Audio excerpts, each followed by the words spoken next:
Hey everybody, this is Jurikos, and welcome to another One Shot Saturday. Today I'm playing the Unfinished Swan. This is a first-person adventure game with an interesting mechanic. You will go through the game kind of like painting your surroundings, and it changes up a bit as you go through what you paint with or what you launch. But let's just launch right in and see what starts up. Monroe's mother had always been much better at starting things than finishing them.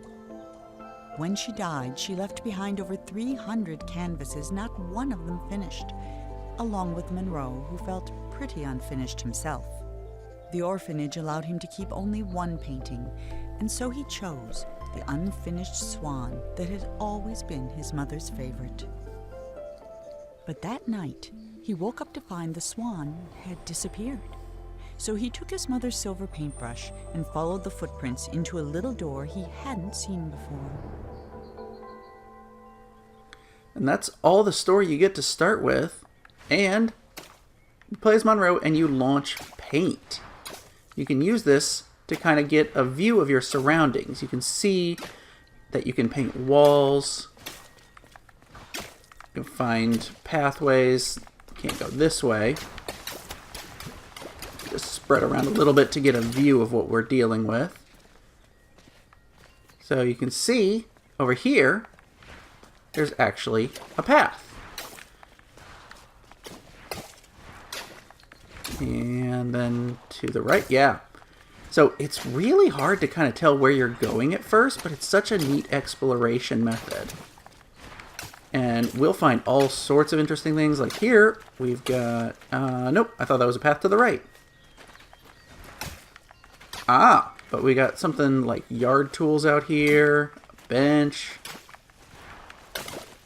We've made it outside, so all sorts of interesting stuff to discover and paint. I love the beautiful aesthetic of this. Here we go, going down a hill.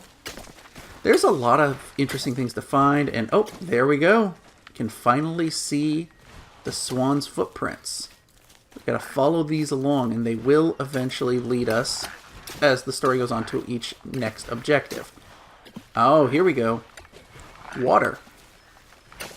Can't do anything as far as painting water because, well, it's wet. So, try looking around for... See, nothing we can do here. Let's try going around.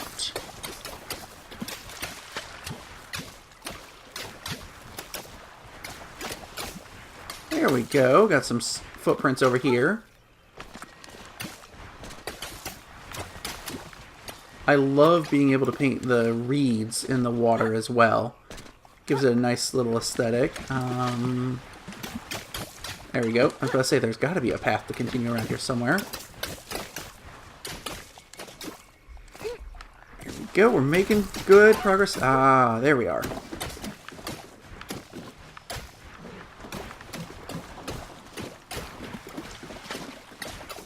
And I think this finally gets us past the lake. To the right, and there's some stairs up. Go. What do we got up here? We got something with a crown. Oh, I love it. You can actually push the gates open. Here we go. What is going in this room? It looks like a vase. We've found a garden of some type. Complete with a weird statue. Yeah. Kind of creepy looking when his eyes show up like that.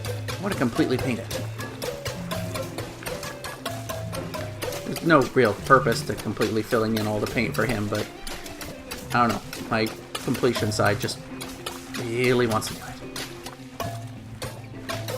There we go. Creepy old king. Oh, there's a little bit on top I missed.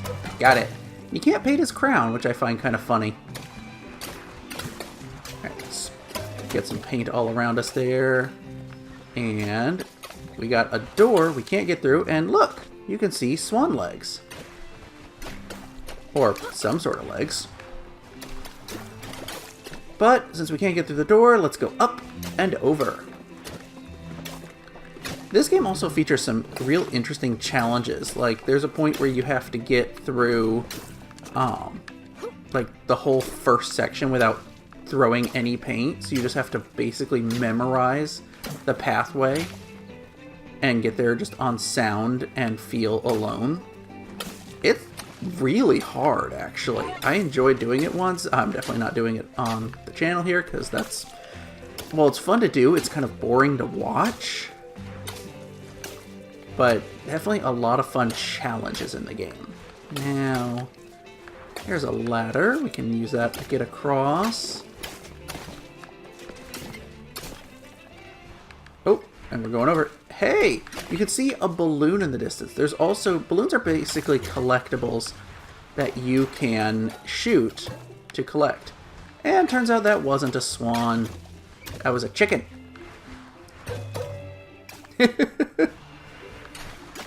But we're able to get through here, and what is this? It's just another weird... It's a hand holding a maraca or something. Also, has a ring on the finger. Kind of a fun little touch. Piggy. But we're able to get through here. Bye, chicken. And an alicorn. Kind of cool.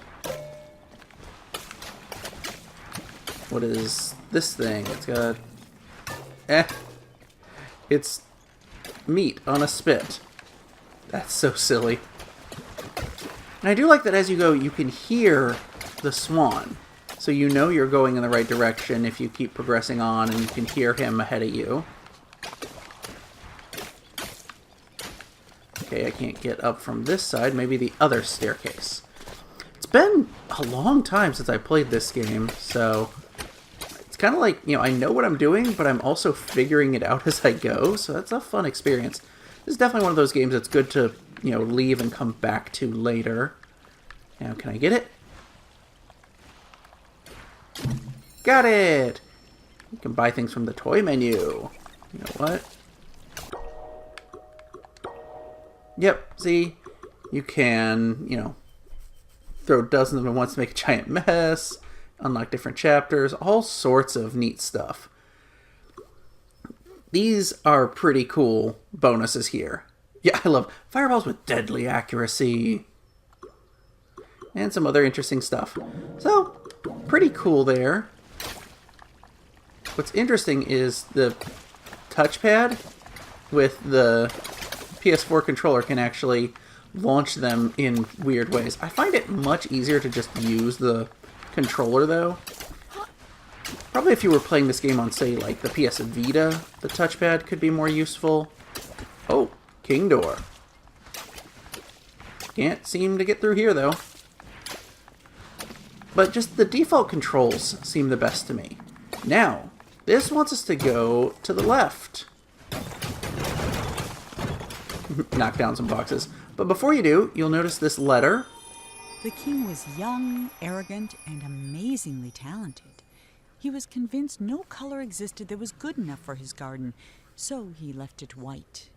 While he pondered how to create some new colors, his kingdom began attracting settlers, and soon he found himself with bigger problems. Yep, this is how you get the story of the game. You find these hidden picture book pages, and when you hit them with the ink, it fills them in, and you get story. Oh, and apparently I hit a balloon way down there. Hey, and it's kind of cool. You can see where we've come from. Down there is the, you know, garden that they're talking about. And it explains a little bit why it was left white. So, let's keep moving on. Follow the swan's footprints.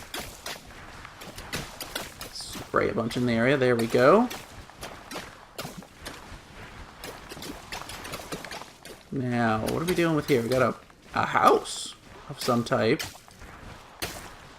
Another gate to get through. Or not gate, passageway. Ooh. Hey, there's the swan. Yeah, it's actually wandering around. I completely forgot about that drop. That took me by surprise a little bit. Part 2, the Watchtower. So we made it through the first part already. Not too bad. I can't go this way. I think I have to jump off. Yep, looks like it. Alright, well... Geronimo!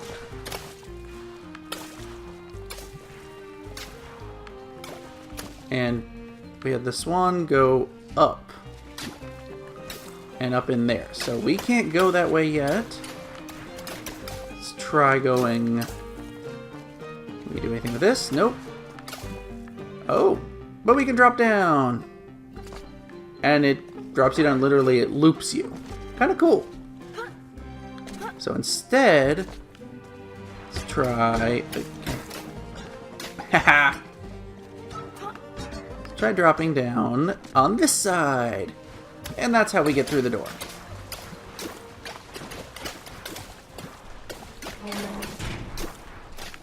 And the door closed behind us. That was a little ominous, actually. Okay, no worries, though, because we're going to go through here. It's an interesting thing about the mechanic is if you paint everything black, you no longer can see the shapes. So you have to find that happy medium of one color, or some black, some white. And now we got another page. The king's new subjects were tired of white. They were tired of tripping, of banging their shins, of misplacing their homes. So they started painting everything, ruining the king's spotless design. In response, the king outlawed all non-magical brushes and pledged to spend the next month painting shadows for his kingdom. I love that. They were tired of tripping, of banging their shins, of misplacing their homes. Yeah, I can understand that. Also, you'll notice we now actually do have shadows. It's no longer just pure white. This is cool. We're finally starting to get some texture in here. But you can still toss the paint around. That is a sea monster. Yeah, I don't want to tangle with that thing. So, now we can finally see through here. We come to part 3. And we've actually got, water that has texture, which you fall in and it puts you back out. So don't fall in the water. Let's see, we want to go around here. Such a cool aesthetic. It's very simple. It's very much looks, like the start of a painting, which is what they're going for. Now, got staircase here. Head on up. Just the light touch of a little bit of shadow adds so much to this area. And hey, what have we found here? It's like an artist room. The king painting the king painting the king. Yeah, he's a little full of himself. Before we go on, let's climb this. I'll bet you. Yep, there's a little tiny balloon. Yep, that counts. They're not all big and up in your face. Hey, we got a maze, and he doesn't have an exit. Okay. I don't like you, balloons. You don't count. So now we run up the stairs, and this is cool looking. Hey, there's the Swan, and you can see his neck is unfinished. He flies off. This is gonna be fun. Let's go ahead and head down the steps and take a look at entering this maze. So when this game first came out, I knew a lot of people thought it was going to be just all white, and like the mechanic from the first part of the game was going to be the entire game, and they've added a lot of depth to it beyond that. And as you go along, you start finding all sorts of interesting stuff. Like now? Yeah, can't go back. We're inside a giant maze with another storybook page. The labyrinth was designed to be beautiful, and it was. It was not designed to be practical, and it wasn't. Whole families got lost for weeks at a time. Mail took months to arrive, and many worried a labyrinth of this size was bound to attract dragons. Eventually, the complaints grew so loud even the king couldn't ignore them. This does not sound like a good place to live. It's definitely awkward. And hey, magic paintbrush. Kind of cool. Now, let's see. Where do we want to go to get out of here? Well, there's the giant king face. That's probably a good way to go. Oh, no. We want to go to the castle. So, wander around. See if we can't get that way. Okay, that's a dead end. Or is it? Yes. Yes, it is. This is not, though. Yeah, shadows help a lot, but they don't reveal everything, so still gotta use the paint. And this is a dead end, though. The one thing is I wish there was the ability to run. It's a small thing, but, you know, of course the game is meant to have you kind of take your time and see what's going on, paint around you. Let's try going this way. Are these solid walls? Yes, they are. Ah, I love the paint splattered across the way. Okay, so nothing this way. It is a nice touch that we have the paint to show us where we've been. So we know, you know, if we come across something that's like, oh, this is an area we've already been to, we don't have to keep exploring it. Aha! Hit it to that door. Are we going to be able to slip in here? Yes! Will this get us out of the maze, though? Whoa. Yeah, that's a big old labyrinth. Oh, and another painting. The king was so frustrated with the messy, demanding people of his kingdom that he decided to start over. One morning he painted a boat and set off to find the perfect spot. He told himself he'd come back someday to finish what he had started, but of course, he never did. Talk about a selfish king. And there goes the swan. Now, what's going on with this, though? You can use a telescope. It's cool. It kind of lets you see way back where you were. It's a neat touch. And we got the king's emblem here.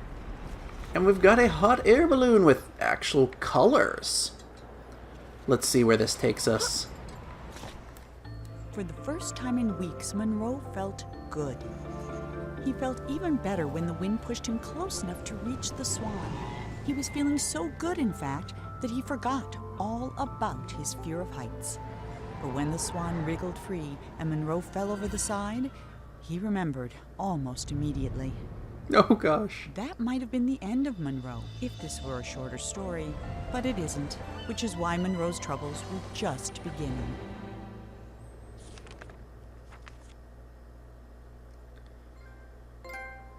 And the trophy for finishing the first chapter, Painter. And you know what? I think that's a great introduction to this game. That's where I'm gonna leave it here. We found only 3 of the, 9 balloons in the first chapter. The second one starts getting even bigger. There's all sorts of new stuff introduced. I mean, this is a fun game. I highly recommend you check this game out if you get the chance, because it's just so different from anything else out there and so imaginative. If you guys have suggestions for any other One-Shot Saturdays, leave them in the comments. I'd love to hear them. And I hope you guys have enjoyed this video. I'll see you guys next time.